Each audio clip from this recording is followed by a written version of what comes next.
China has emerged as one of the 21st century's most consequential nations, making it more important than ever to understand how the country is governed.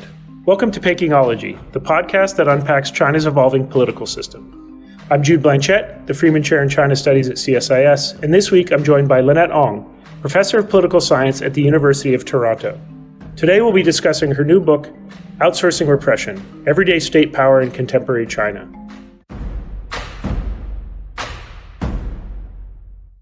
Lynette, thanks for joining us. Thank you for having me, Jude. So first, I wanted to ask just a bit about your background. I'm curious, how did you decide you wanted to be a political scientist focusing on China's political system? So my initial training was actually in economics. That was before graduate school. But I think with the rise of China, I think it is really impossible to understand what is going on in its economy, in its society, without understanding politics. Which is why I've decided to study political science in graduate school. But my first book was actually about political economy of the credit system as well as central-local relations. So in a sense, outsourcing repression is an extension of that. After my first book, I wanted to understand urbanization. Right, this is about 10, 12 years ago. When Li Keqiang first came to power, he said that China wants to promote urbanization as an engine of growth. So I thought that is a huge topic. But I went in there, I talked to people, this is across several cities and across several provinces back in 2012, 2013.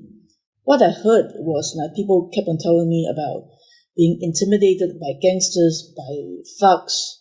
At the time, that sort of thing was really unheard of in China, especially among Western audience. I was very curious because it was apparently very prevalent, very commonplace, but no one has actually kind of written about that, aside from a number of kind of newspaper reports here and there. So I decided to dive into that, and that took me several years to think about how do I transform what I observe into an academic product.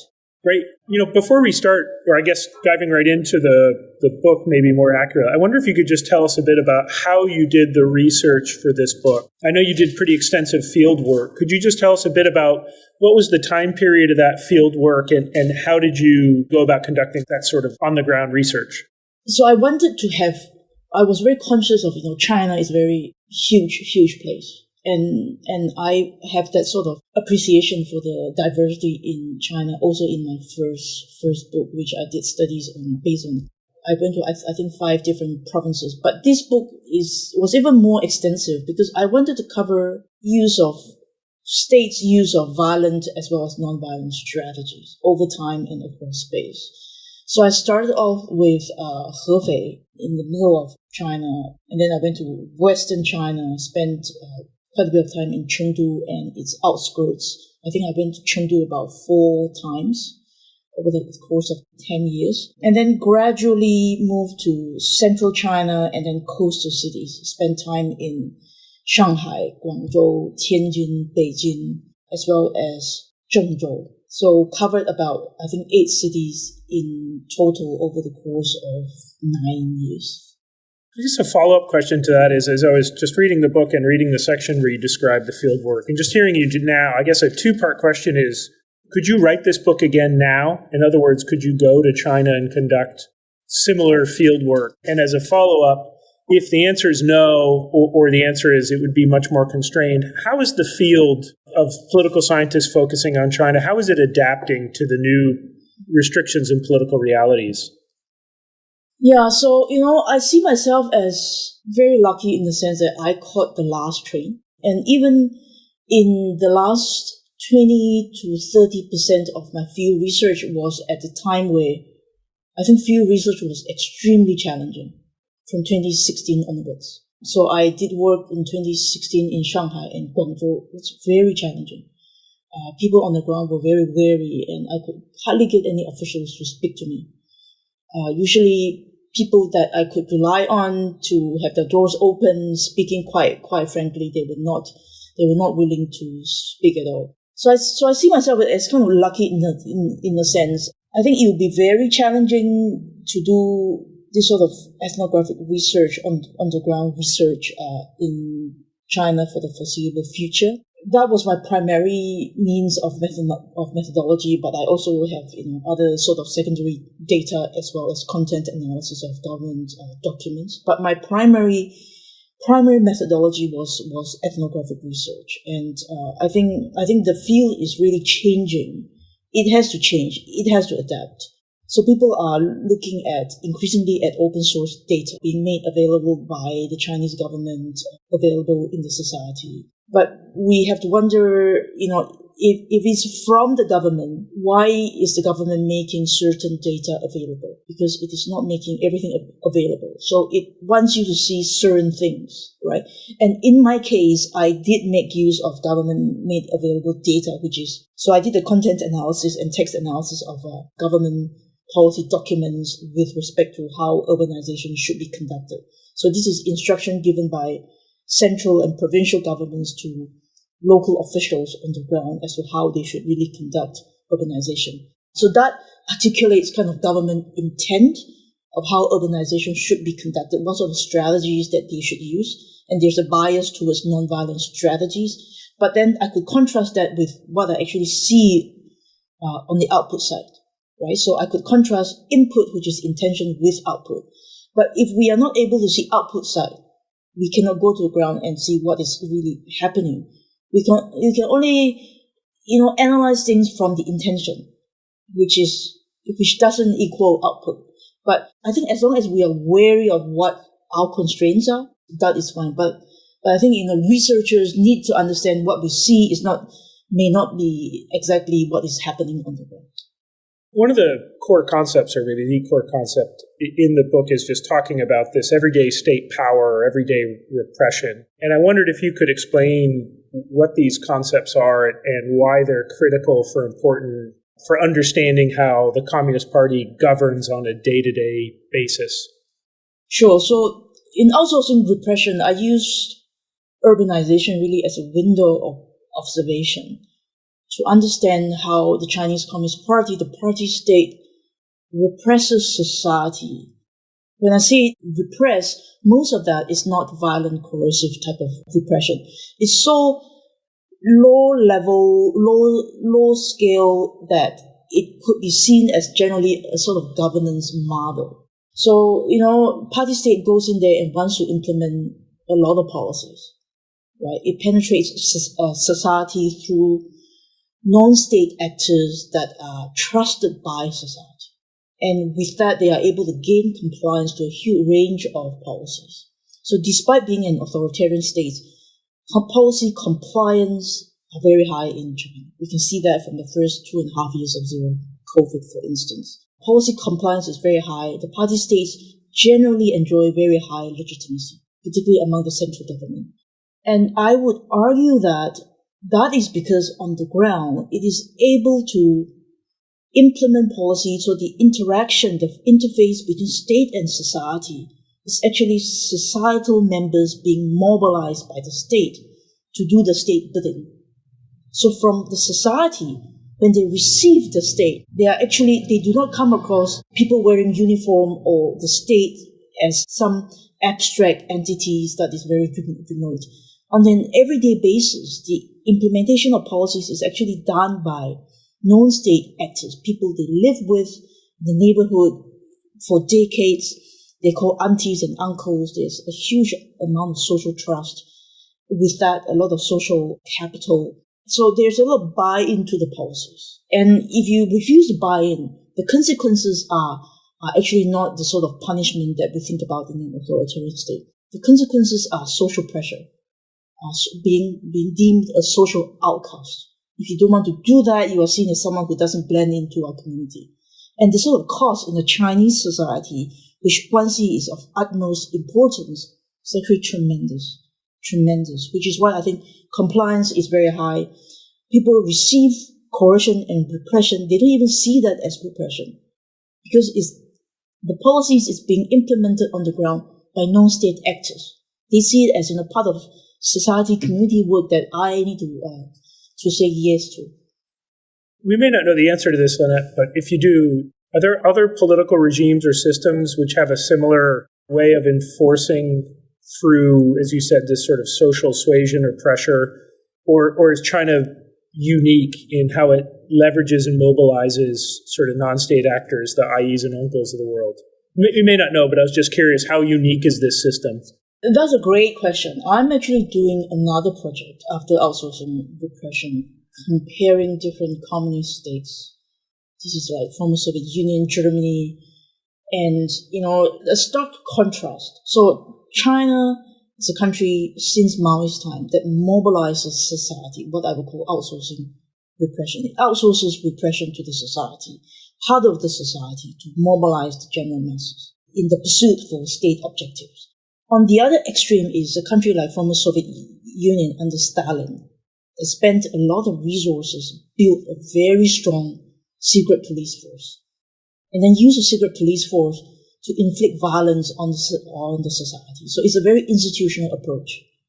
The other end of the spectrum is people like Mao mobilizes society. Now we have to think about preconditions. I think China goes the way that it does, and it's still going on because it's a society that could be mobilized. And we cannot say that about a lot of society. Certainly doesn't happen in Canadian society. I don't even know my neighbors, right? How could they possibly come and mobilize me? So I think in China, the state enjoys a great deal of legitimacy.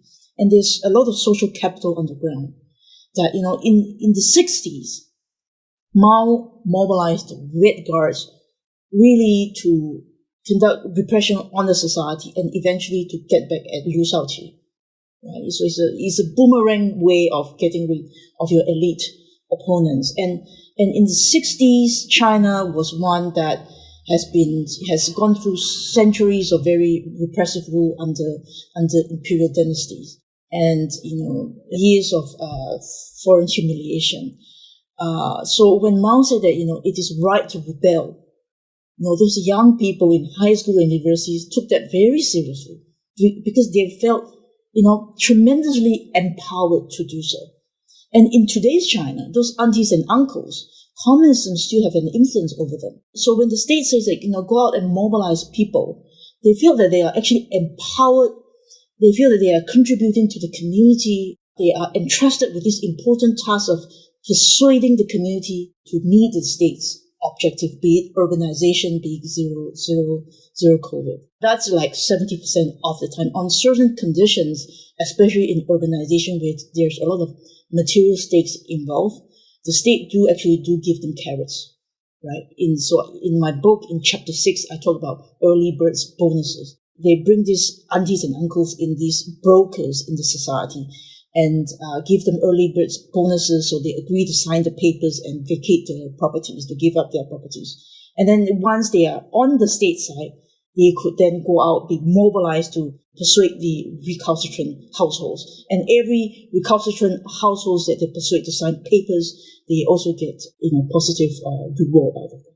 Can I ask another follow-up on this? And is actually prompted by your comment that you didn't know your neighbors, which I can completely empathize with.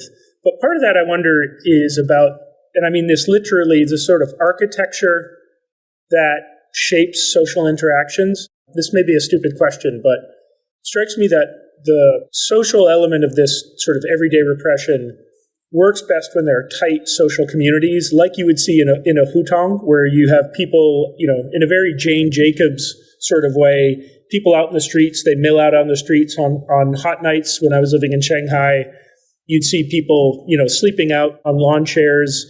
So there was a buzz of social activity. One of the things that I heard from friends whose parents had to move into a high-rise in Beijing or Shanghai is they felt like it disintegrated social connections. I wonder if as we see a continued drive towards urbanization and people moving up into these big, tall apartment buildings, does that actually potentially lessen the impact of the repressive toolkit by sort of breaking some of these social bonds?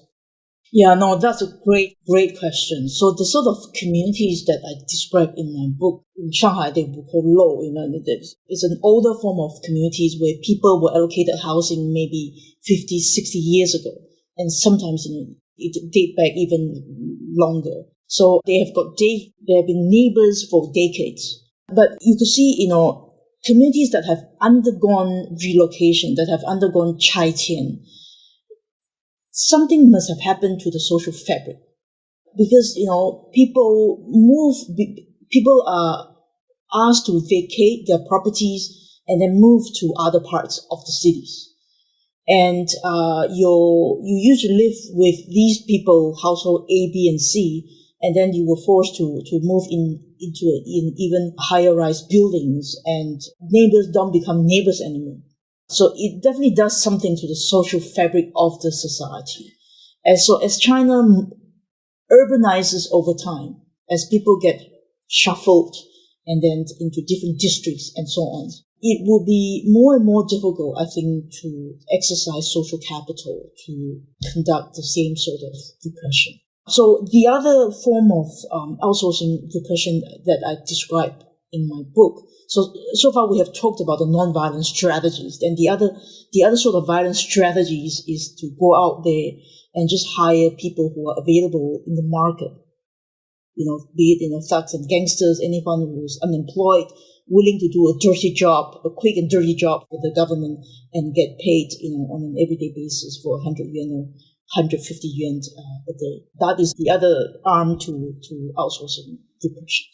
Yeah, maybe that's a good time to turn to the thugs for hire concept. I think you were just starting to explain what that is. You've got there's the carrot, this is the stick. Can you talk about, first of all, just give the listeners a concrete idea. What does a thug for hire look like? Who are these people?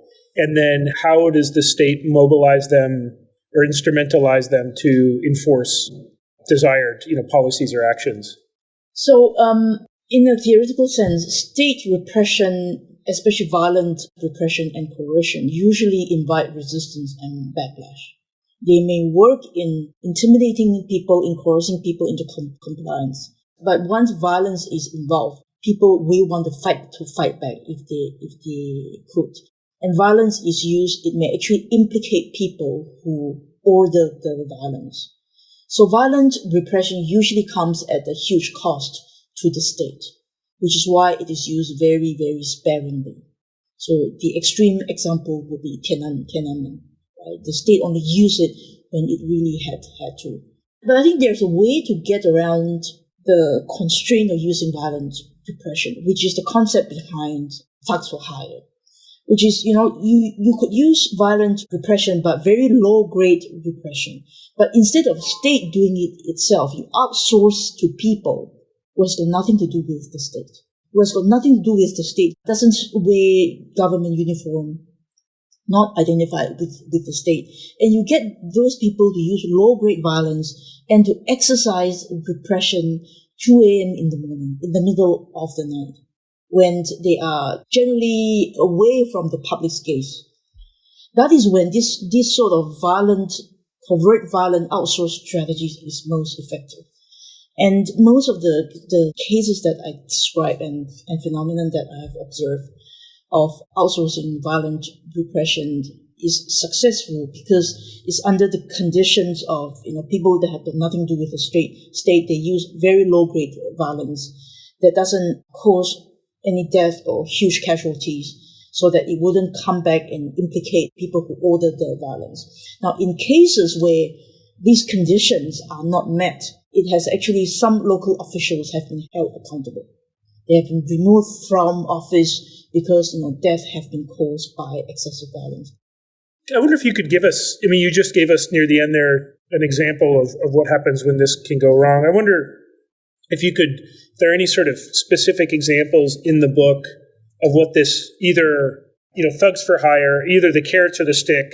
Is there an idea of a sort of a housing demolition, example or something where you could now just walk us through what this, a case study or a story of what this looks like in concrete practice?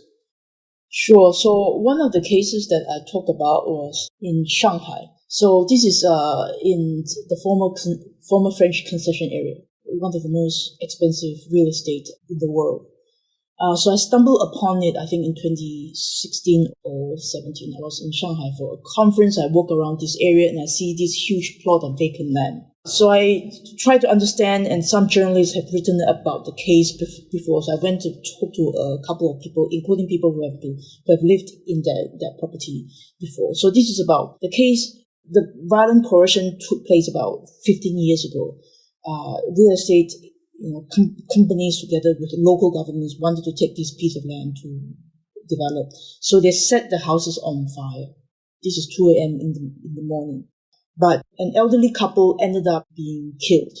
So everyone managed to escape the fire except the elderly couple. And because that happened in Shanghai, there was huge media coverage to the extent that that project was put on hold. There were people being removed from office, and until today, you still see that vacant plot of land. The project has ceased and it has not been revived. I also talk about other case in Zhengzhou where when the former party secretary was in charge, he had this reputation.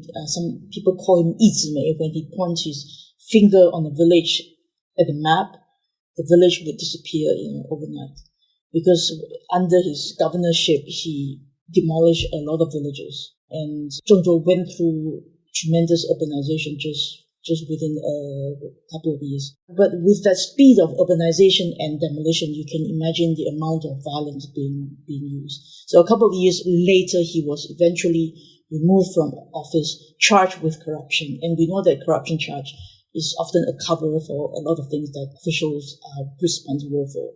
So in Zhengzhou that I described, in Kunming that I described, local officials were eventually punished because of excessive violence used. There were a lot of thugs and gangsters being hired to intimidate people, and oftentimes undisciplined force were being used, and that caused excessive violence, casualties, death, even, and huge social media expose, and eventually get local officials into trouble and help them accountable. But by and large, these cases are very rare.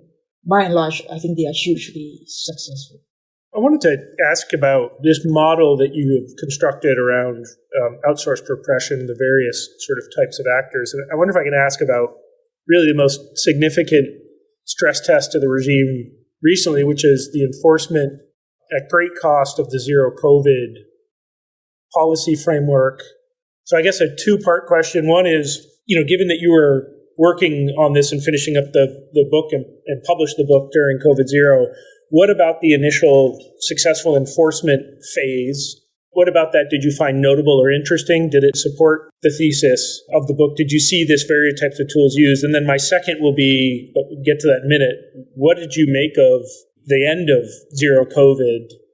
And again, did that reinforce the argument in the book, or did it show that maybe even some of the tools China has successfully used might start to be losing their sharp edge? Yeah, no, that's a really good question, Jude. So in the first 75%, first 3/4 of zero COVID, and I think, 3 years of zero COVID, 2.5 years, I see that as huge compliance to zero COVID. China was held up as a model for how, COVID policies could be successfully implemented with huge compliance. I think that could be attributed to its everyday governance model, which is just use of trusted local social actors ranging from neighborhood committees, which I call political brokers, but more importantly, kind of social volunteers, ranging from aunties and uncles and sometimes, local university students returning from Hong Kong and, happen to be in their home cities and get recruited to become volunteer help to implement zero COVID. And they are involved in things like administering tests, controlling people, supplying food, delivering food, all sorts of 乱七八糟 type of tasks being involved on the ground. And it's extremely labor intensive. It also interacts with citizens on an everyday basis, and people get very agitated, but huge compliance because these are trusted local entities. So I think hugely successful. The stress test was a number of things. When the variant evolved to one that was so easily transmissible, it made zero COVID just unsustainable by nature. That was starting with Delta in Shanghai. And then, because the variant was so transmissible, zero COVID became an impossible task. But then they wanted even to control people even further. There wasn't sufficient help, so they started to get people, recruiting people from the market. Anyone who's unemployed has just been sacked by factory closure. Any gangsters, any unemployed people, and those people who are from the street has no connection, social connections with the residents. They started using soft violence, intimidation, kicking, punching. We see some of that being circulated on social media. That is when I think the people started questioning state policies. And in Shanghai, the Shanghai government didn't do a great job. They refused to let people go out to grocery stores, to the supermarket, and promised to deliver groceries to the people. But groceries did not arrive on time. People were on the verge of starvation. People have to come together and organize into groups and then to buy things themselves from warehouses. That was when the trust started to break down, and things down spiraling from there. I think as a follow-up, I'd be curious for thoughts about what the implications of the end of the protests. And I think, there's a big discussion right now in Washington, which is about the resiliency of the party now after we've seen, again, this real shock of the sudden end of the zero COVID protests, slowing economic growth. So we don't want to extrapolate too much out of this, but just curious for your thoughts on taking stock of the resiliency of the regime right now and the efficacy of its repressive toolkit. Are we seeing the edge blunted at all? Or do you think the party will yet again adapt to refine its repressive toolkit after a bit of a wobbly period? So I think it is still too early. I mean, we have to be modest as to what we actually do know at this point, given limited data availability. But I do see that legitimacy is declining. I do see that trust is eroding. And I say that for a number of reasons. I think violent protests and confrontation with people at the grassroots in July, August, October, November, December, particularly November and December of last year, where there were a lot of clashes between residents and 居委会 and neighborhood committees, people they are on everyday interaction with. They have to deal with 居委会 on an everyday basis on a lot of things. That sort of daily confrontation, I think, is very unusual in China. So once that trust and that tension is there, I mean, we have to wait and see, now that there's no protest, now we have to see that when the next stress test comes, whether or not these people will have the trust again to be able to implement policies with huge compliance.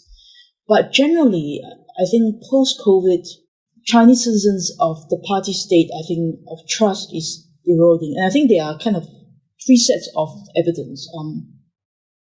When you're unhappy with the regime, there are a couple of things that you can do. You can voice your discontent, which people had before the crackdown, zero COVID protests. But generally, resistance and open protest is a risky behavior in China.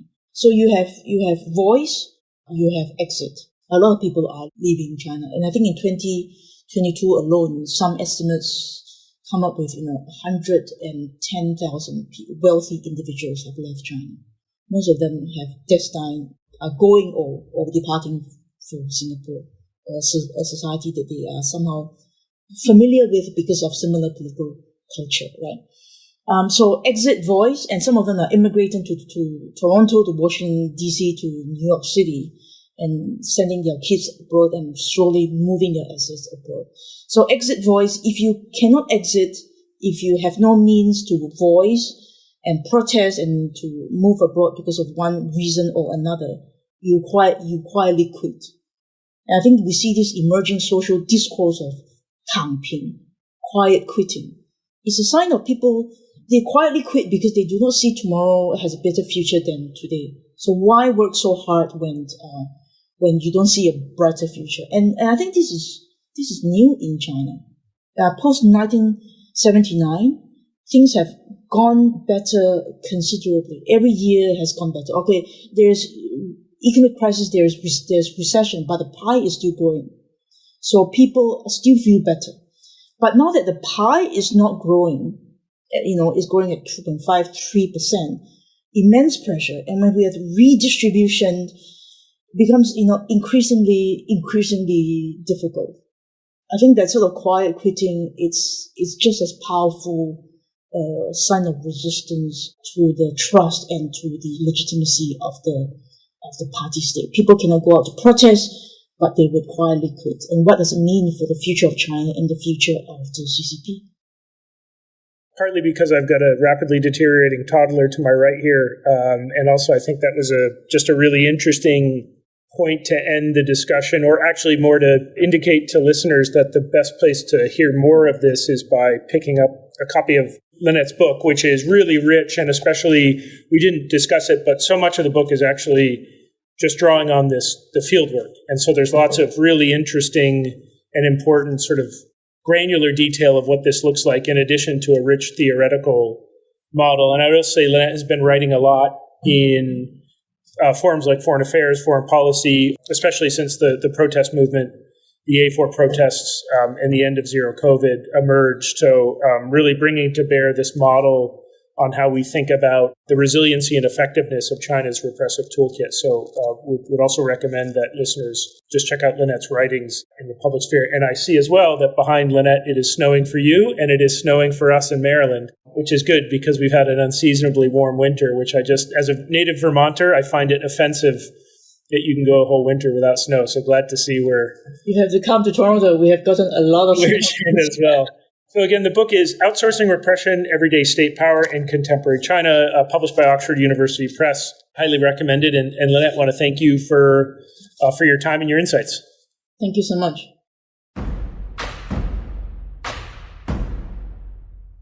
If you enjoyed this podcast, check out our larger suite of CSIS podcasts. From Into Africa, The Asia Chessboard, China Power, The Trade Guys, Smart Women, Smart Power, and more. You can listen to them all on major streaming platforms like iTunes and Spotify. Visit csis.org/podcasts to see our full catalog.